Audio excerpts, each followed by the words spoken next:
തിരുവനന്തപുരത്തെ തെരഞ്ഞെടുപ്പ് തോൽവിയിൽ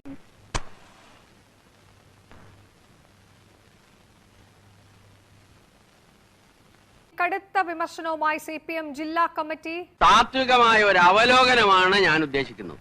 മേയറായിരുന്ന ആര്യ രാജേന്ദ്രന്റെ കെടുകാര്യസ്ഥതയും പ്രകോപനങ്ങൾ ഉണ്ടാക്കുന്ന സാഹചര്യമാണ്. അഹങ്കാരവും തിരിച്ചടിയായെന്ന്. അങ്ങനെയാണ് തെരഞ്ഞെടുപ്പ് നമുക്ക് പ്രതികൂലമായി ഭവിച്ചത്. ജില്ലയിൽ കടുത്ത വിഭാഗീയതയുണ്ടെന്നും വിഘടനവാദികളും പ്രതിക്രിയാവാദികളും പ്രഥമദൃഷ്ട്യ അകൽച്ചയിലായിരുന്നെങ്കിലും അവരെ മാനസികമായും ശാരീരികമായും ആക്രമിക്കുന്ന തരത്തിലേക്ക് അവർക്കിടയിലുള്ള അന്തർധാര സജീവമായിരുന്നു എന്ന് വേണം കരുതാൻ. സ്ഥാനാർത്ഥി നിർണയത്തിലടക്കം പാളിച്ചയുണ്ടായെന്നും വിമർശനം ഉയർന്നു. അതാണ് പ്രശ്നം. തലസ്ഥാനത്തെ തോൽവി എന്തുകൊണ്ട് നമ്മൾ തോറ്റു എന്നുള്ളത് ലളിതമായിട്ട് പറഞ്ഞാൽ എന്താ? ഒപ്പം ശബരിമല സ്വർണ്ണക്കൊള്ള അതെങ്ങനെ തിരിച്ചടിയായെന്നടക്കം ഇപ്പൊ മനസ്സിലായോ? അതിശക്തമായ ഭാഷയിൽ നമ്മൾ എന്തുകൊണ്ട് തോറ്റു? ജില്ലാ കമ്മിറ്റി അംഗങ്ങൾ വിമർശനം ഉന്നയിച്ചതായി ശ്രദ്ധയിൽപ്പെട്ടു. ഒരു കാര്യം ഞാൻ പറയട്ടെ, പറയൂ. നമ്മുടെ പാർട്ടിക്ക് അടിത്തറയില്ല.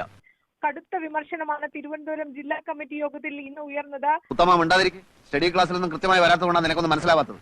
തിരുവനന്തപുരം കോർപ്പറേഷനിൽ മേയർ ആര്യ രാജേന്ദ്രന്റെ അഹങ്കാരം നിറഞ്ഞ പ്രതികരണം ഏതൊരു ആൾക്കും മനസ്സിലാകുന്ന ഒരു സാഹചര്യമാണുള്ളത്.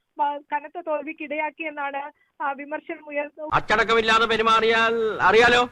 വെള്ളാപ്പള്ളി നടേശനുമായി മുഖ്യമന്ത്രി കാറിൽ എത്തിയത് അത് തെറ്റാണ്. പാർട്ടി പറയുന്ന ആദ്യം അനുസരിക്കുക എന്ന് പറഞ്ഞാൽ പാർട്ടിക്ക് അബദ്ധങ്ങളെ പറ്റി ചൂണ്ടിക്കാണിക്കേണ്ടവരാണ്. അതിനല്ലേ നേതാക്കന്മാരുള്ളത്. വെള്ളാപ്പള്ളിയുടെ പ്രസ്താവനകൾ ദോഷം ചെയ്തു എന്ന് വെച്ച് പാർട്ടിയിലെ ബുദ്ധിജീവികളെ ചോദ്യം ചെയ്യരുത്. മനസ്സിലായോ?